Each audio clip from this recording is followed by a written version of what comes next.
Saudações, queridos alunos, professora Adriane falando. Então, dando continuidade, estamos já na reta final da disciplina de biossegurança. Dando continuidade, nós hoje iremos falar sobre os processos de desinfecção e esterilização, que começamos então a detalhar na aula passada. Hoje, o foco dessa aula é darmos alguns exemplos de substâncias utilizadas como então desinfetantes e esterilizantes.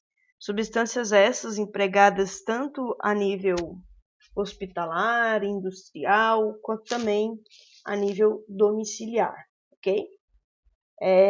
Então vamos lá.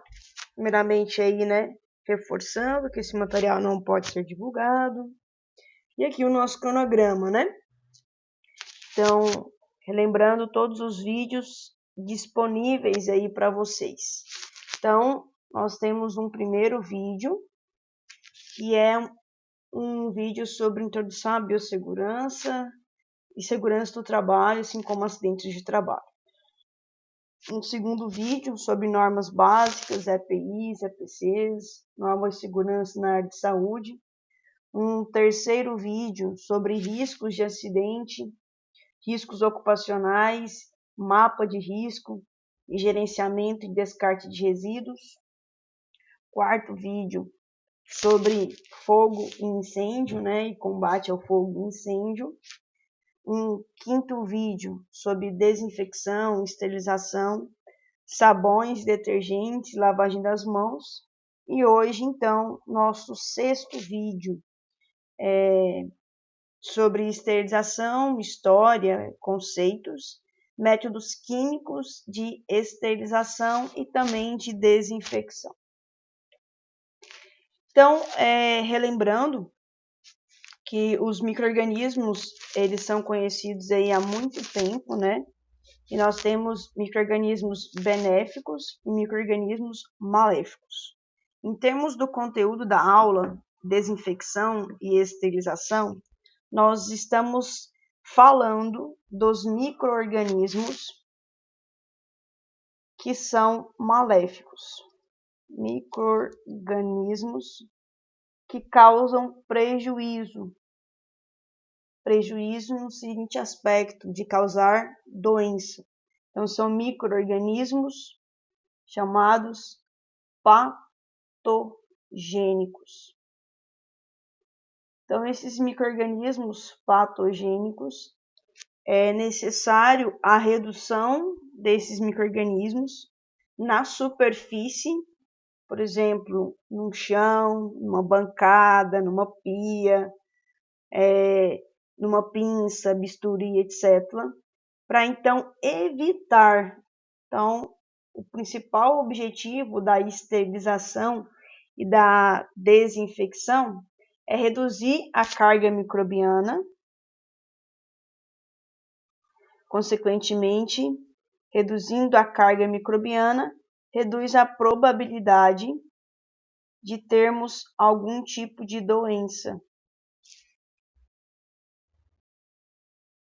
Então, para verificar se o processo de desinfecção e esterilização está sendo ou não eficiente, é feito a avaliação da carga microbiana.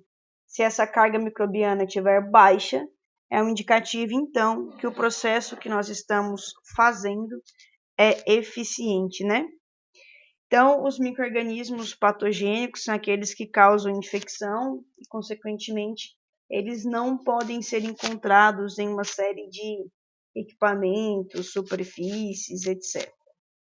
Bom, para reduzir os micro-organismos que causam doenças, o principal mecanismo é a modificação da resposta imune a partir da vacina, mas nem sempre é possível a vacina, A gente tem doenças infecciosas aí mais antigas que até hoje não tem vacina, como, por exemplo, HIV, sífilis, etc. E a nível individual, nós, então, modificamos essa imunidade. Então, a imunidade ela é muito de cada indivíduo. Então, por exemplo, numa família de 4 pessoas, uma pessoa pode pegar dengue, as outras 3 ser picado por mosquito, mas não desenvolver por conta da resposta imunológica. E a nível populacional, aí nós fazemos os hábitos de higiene pública. Esses hábitos de higiene pública entra, por exemplo, a coleta de lixo, coleta de esgoto, água tratada,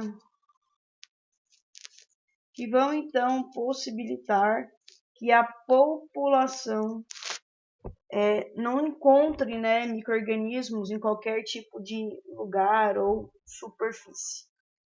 E a nível da saúde, a nível hospitalar ou de instituições de saúde, a higiene pública também vai abranger os processos de desinfecção e esterilização. Então, esses processos de desinfecção e esterilização acontecem em ambientes relacionados à saúde. Então, todo ambiente relacionado à saúde vai ter que fazer os processos de desinfecção e esterilização. Bom, esses processos, então, começaram a ser investigados e pensados, né? A partir lá do século XVII, com esse pesquisador, que foi então o responsável por identificar a primeira vez, relatar a primeira vez a origem de micro-organismos. No século XIX, nós tivemos Louis Pasteur, um grande cientista que fez então, derrubou a teoria da geração espontânea.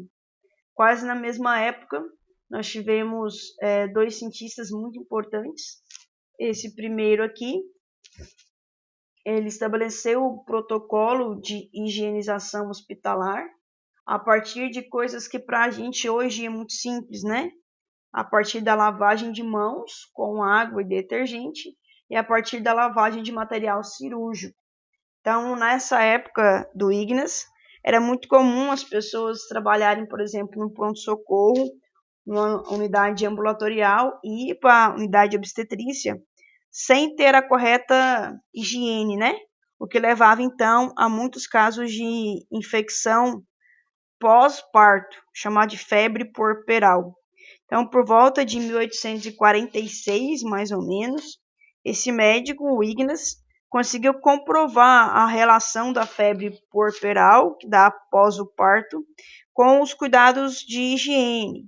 Ele percebeu, então, que os médicos eles saíam, por exemplo, de uma autópsia, onde fazia lá, então, o levantamento da causa do óbito, e da autópsia eles já iam para o centro de obstetrícia sem a lavagem de mãos, sem uso de máscara, gorros, etc., né? E depois disso, ele observou então que se estabelecesse protocolos de higiene básica, iria haver uma redução, e realmente reduziu. A partir desses critérios simples de higiene, ele conseguiu reduzir a mortalidade tanto da mãe quanto do filho, né? A mortalidade infantil e a mortalidade pós-parto. Na mesma época, nós tivemos Joseph Lister, que estabeleceu outro protocolo, que era a lavagem de feridas com fenol. O fenol é uma substância que possibilita, então, a antisepsia, né? A diminuição da carga microbiana em tecidos vivos. Até mesmo o uso do aerosol do fenol para a desinfecção de equipamentos, né? Então, a partir do século XVII, somente a partir do século XVII, nós estamos no século XXI, né? Que foi possível a introdução da cirurgia asséptica, a cirurgia onde vai ter o mínimo possível de carga microbiana. E dessa carga microbiana não vai ter nenhuma bactéria patogênica, né? Então, os estudos nessa área de desinfecção e esterilização são estudos aí que começaram no século XVII. Eu errei, isso aqui é século XIX, tá? Século XIX. Então, os estudos começaram no século XVII e evoluíram mais ainda no século XIX. Então, são estudos antigos, tradicionais, e que até hoje, quando os profissionais de saúde não levam a sério esse tema, nós temos aí muitos casos de infecção hospitalar. Então, todo profissional de saúde deve saber muito bem as definições, os conceitos, as substâncias utilizadas, e aqueles profissionais que trabalham, então, também em hospitais, devem instruir os profissionais de limpeza, de serviços gerais, para fazer a correta desinfecção, a correta esterilização dos equipamentos, né? Mostrando a importância desses processos. Então, aqui tem algumas definições que eu não dei na aula passada e outros eu dei, né? Expliquei. Então, esterilização, que é um dos processos que nós vamos falar hoje, é a destruição ou remoção total dos micro-organismos. Essa remoção total inclui a forma de resistência das bactérias. A forma de resistência é qual? Vamos ver se vocês lembram aí, né? A forma de resistência das bactérias é chamada de esporos. Então, uma bactéria, quando ela está presente em um ambiente quente e seco, ela pode morrer. Então, para que ela não morra, ela fica na forma de esporos. Já a desinfecção é algo menos agressivo, diria assim. É a destruição ou remoção parcial de patógenos, apenas a forma vegetativa, ou seja, não destrói os esporos. Antisepsia é a desinfecção da pele, mucosas ou tecidos. Antisepsia, lembram sempre que tem a ver com tecidos vivos. Tecidos vivos. Aí nós podemos então fazer o processo de esterilização, desinfecção, antisepsia, usando agentes biocidas, ou também chamados de agentes ou detergentes germicidas. Então, o biocida aqui vai ser sinônimo de germicidas. São então aquelas substâncias que têm a capacidade de causar a morte dos micro-organismos. Então, quando você usa um antibiótico e esse antibiótico mata o micro-organismo, ele é chamado de bactericida. Por outro lado, nós temos alguns agentes chamados de biostáticos. Esses agentes biostáticos, eles não matam micro-organismos, eles apenas impedem o crescimento do micro-organismo. Esses agentes biostáticos que impedem o crescimento, eles dependem, por exemplo, da resposta imune do paciente para essa resposta imune, de fato, ir lá e matar as bactérias. Então, quando nós falamos de esterilização e desinfecção, nós estamos falando de agentes biocidas que causam a morte dos micro-organismos e pode ser chamado de agentes germicidas, detergentes germicidas, etc. Bom, então aqui nós temos a ordem decrescente de resistência aos germicidas químicos. Então, aqui, os de cima são as formas mais resistentes e o de baixo as formas menos resistentes, ou seja, as mais fáceis de combater. Então, aqueles processos que levam à destruição dos prions e esporos bacterianos, prions são proteínas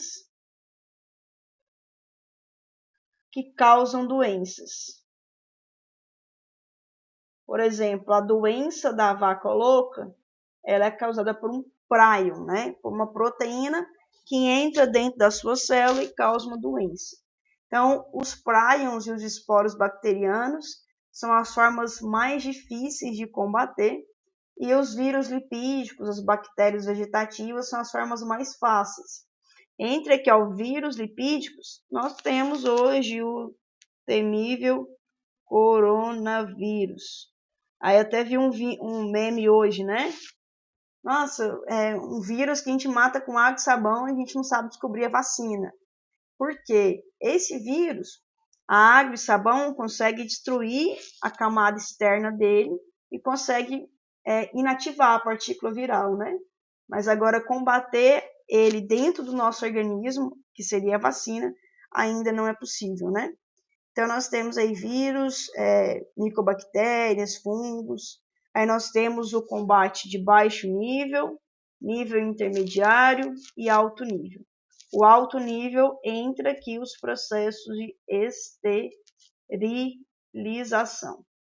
Nível intermediário e baixo nível, nós temos o processo de desinfecção, que é a destruição parcial dos agentes microbianos. Nessa outra imagem, ela só está mais bonita, diria assim, né? Também aqui tem alguns exemplos de bactérias que criam esporos, aqui alguns exemplos de doenças causadas por prions, né? Etc. Bom, então o processo que nós vamos começar a falar é o processo de desinfecção. É aquele método capaz, então, de eliminar a maioria dos organismos causadores de doença. A exceção da desinfecção é que não mata os esporos. Aí nós temos, não mata, a desinfecção de baixo nível, nível intermediário, alto nível e nível não definido, né? Hoje em dia, nós estamos cada vez mais batendo na tecla sobre a desinfecção de espaços públicos, né? Com o objetivo, então, de minimizar a transmissão pelo coronavírus. Entre a desinfecção, nós temos a desinfecção química e física. O objetivo da aula é falar sobre a desinfecção química. Então, falar de produtos químicos que possibilitam essa destruição parcial. Grande parte dos métodos químicos de desinfecção serão a partir do processo de imersão, quando você então coloca uma substância imersa no desinfetante. Além disso, nós temos um método também de causar a desinfecção, que é a partir da fricção. Então, por exemplo, o álcool 70%, ele entraria como um processo principalmente de fricção. Então, não é só passar o álcool, né? É passar com um pano para friccionar e possibilitar, então, a limpeza correta, a desinfecção correta, né? A imersão é quando, por exemplo, a gente pode fazer a limpeza de um utensílio com hipoclorito de sódio. Com o álcool também pode, tá? Só que o gasto com álcool seria muito grande, né? Então, o álcool é usado mais na fricção.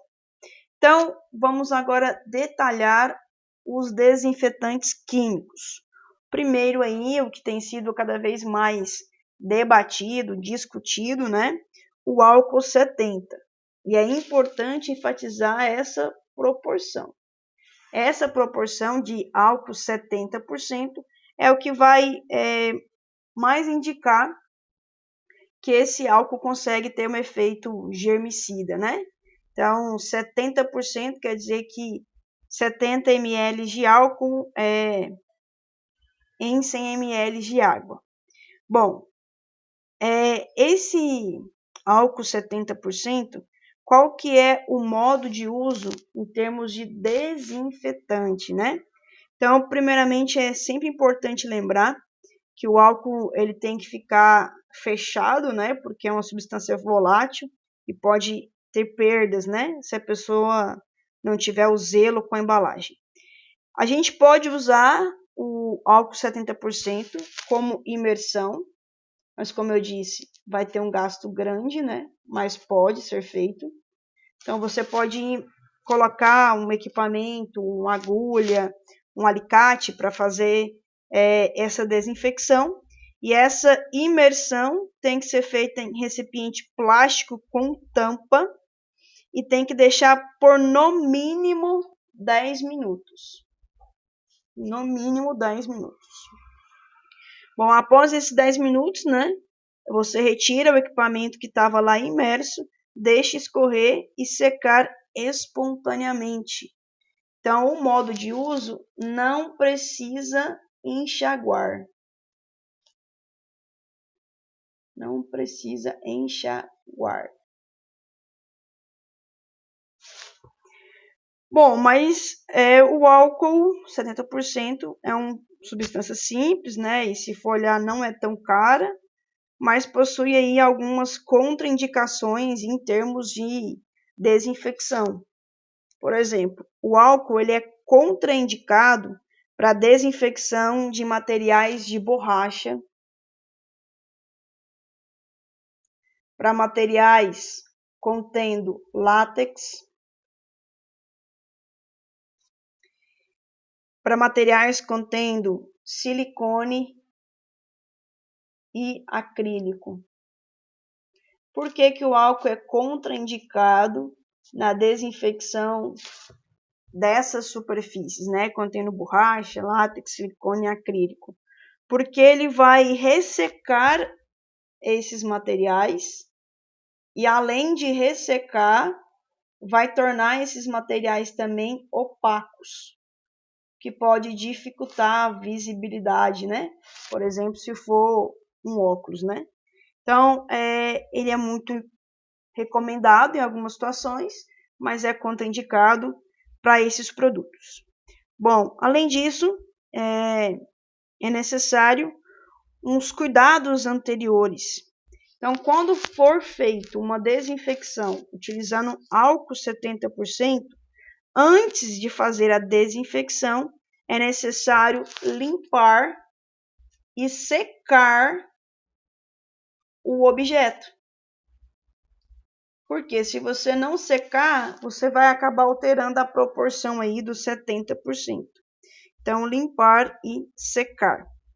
Bom, desvantagens, né? Uma das grandes desvantagens do álcool é que é uma substância inflamável. Então, se a pessoa não tiver o devido cuidado, pode acabar gerando um incêndio. Além de ser inflamável, o álcool é extremamente volátil, que faz então que ele evapore, né? Ainda mais no país que nós vivemos, no estado que nós vivemos, que é muito quente, volatiliza ainda mais. E ele resseca, como eu falei, equipamentos de borracha, de plástico, de látex e também a pele, né? Então, a pessoa que faz a desinfecção utilizando álcool, se ela não utilizar a luva, ela terá a pele mais ressecada.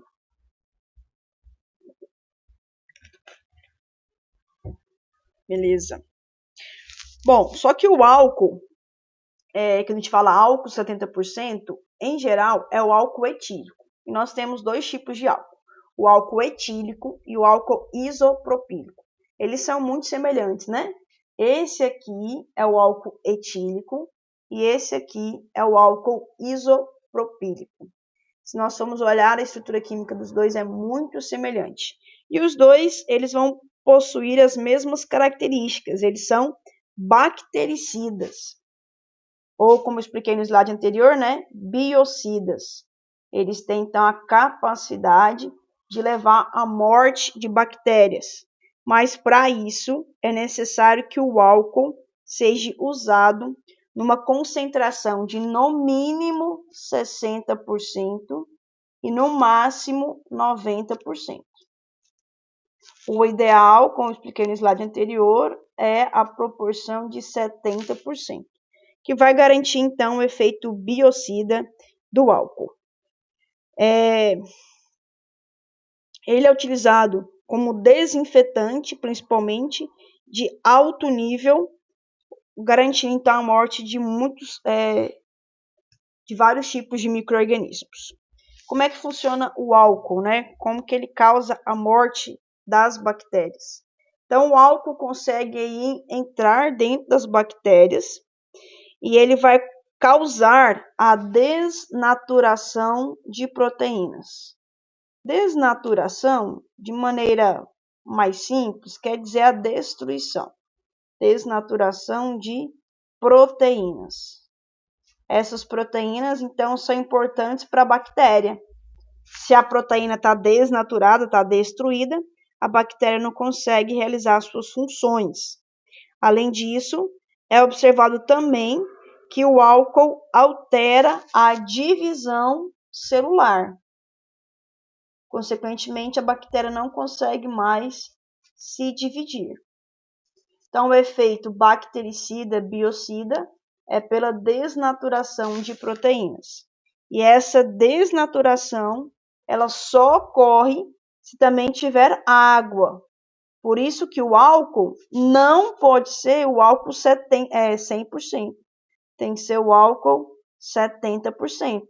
Porque aqui nós teremos uma parte de água, essencial para esse processo de desnaturação. Outro desinfetante, esse empregado em grande escala nos hospitais, é o ácido peracético, na proporção de 0,2%, né? Então, ele é uma quantidade menor do que o álcool 70%. O ácido peracético ele foi introduzido há menos tempo do que o álcool, né, no mercado nacional, e ele possui uma ação contra todos os micro-organismos, incluindo os esporos. Então, o ácido peracético ele pode ser usado tanto como desinfetante quanto como esterilizante. O foco aqui nesse slide é atuando como desinfetante. Bom, o ácido peracético ele tem uma vantagem em relação a todos os outros que nós ainda vamos falar. A principal vantagem é que ele é biodegradável, ou seja, não agride o meio ambiente, biodegradável. Além disso, o ácido peracético ele é uma substância atóxica, não causa toxicidade. Então, biodegradável, não agride o meio ambiente, e atóxica, não causa toxicidade. Bom, apesar dessa vantagem, nós temos também uma contraindicação, né? Então, o ácido peracético, ele é contraindicado na esterilização de metais, porque ele é uma substância corrosiva, então ele corrói metais. Então, se for utilizar em metais, é necessário acrescentar uma substância anticorrosiva. Então, é uma contraindicação que tem como ser contornada, eu diria assim, né? Mas mesmo tendo essa substância anticorrosiva, se você deixar o metal muito tempo em contato com o ácido peracético, ele vai corroer o metal. Desvantagem do ácido peracético.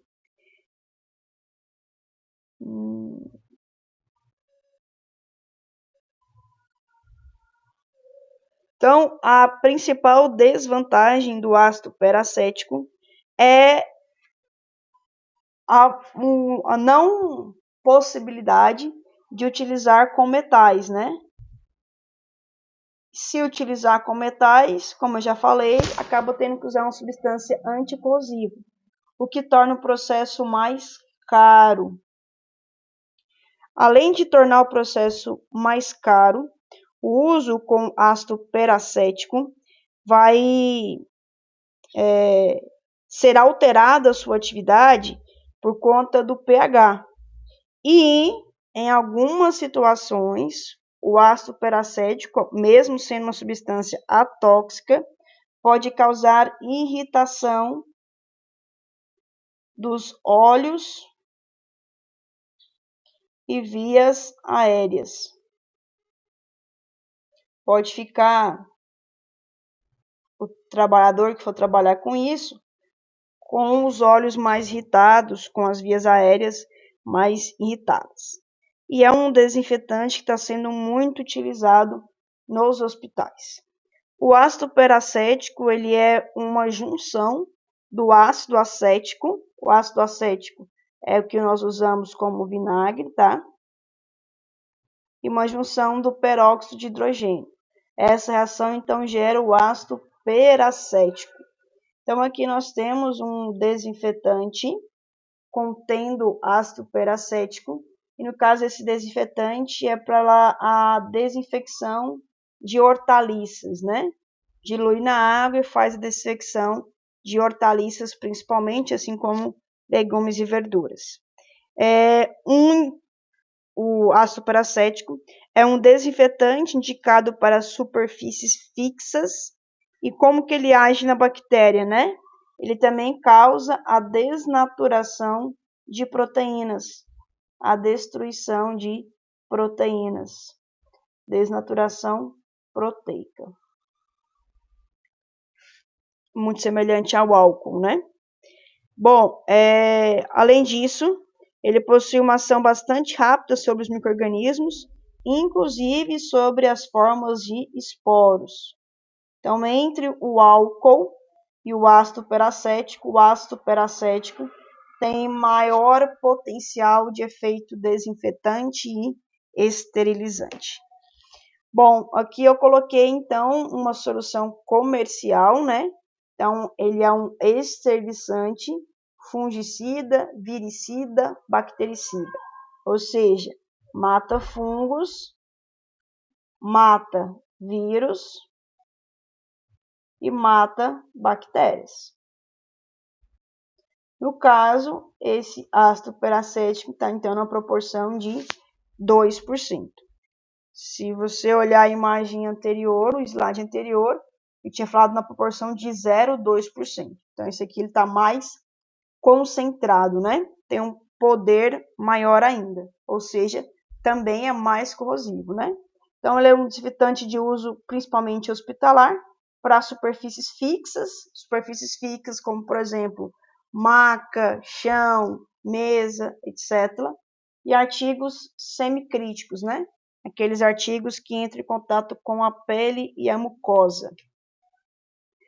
Bom, outro desinfetante que nós temos é o glutaraldeído. O glutaraldeído, ele foi muito tempo utilizado, ainda é, só que ele diminuiu um pouco o seu uso. O glutaraldeído, ele é utilizado na proporção de 2%, sendo que o modo de uso do glutaraldeído é por imersão. Então, tem que colocar a substância dentro do glutaraldeído e deixar, então, junto com a solução ativa, em um recipiente plástico com tampa, sendo que o objeto tem que ficar completamente mergulhado no período mínimo de 30 minutos. Então, durante 30 minutos, vai ficar em imersão.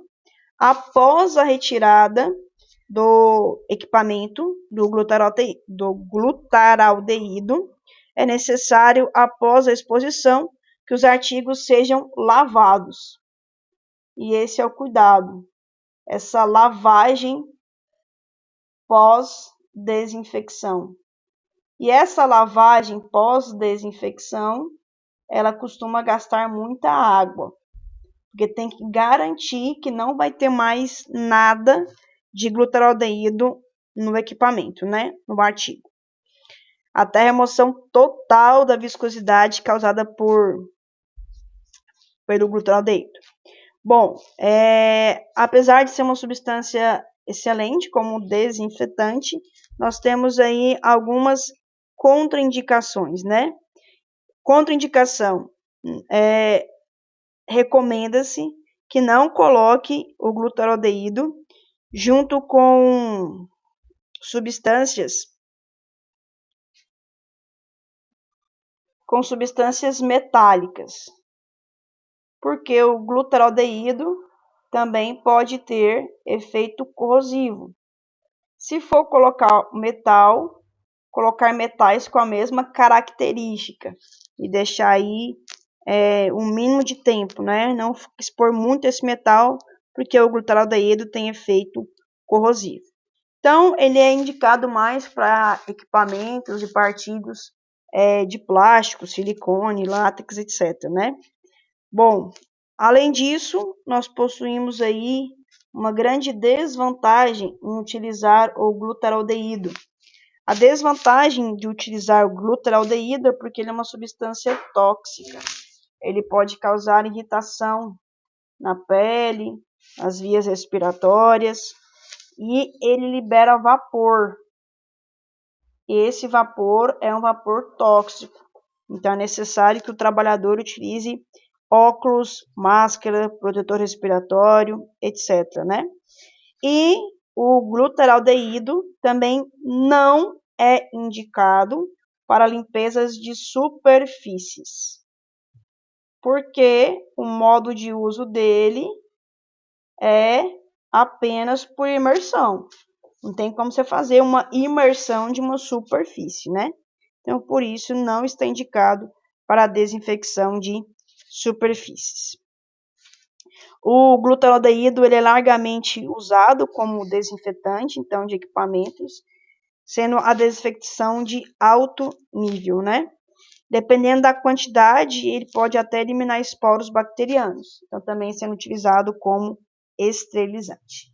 Bom, o próximo slide eu vou falar sobre um desinfetante muito usado agora em ambiente domiciliar também, que são os desinfetantes químicos contendo cloro e compostos clorados. Para não ficar pesado o vídeo, eu vou dividir ele em dois.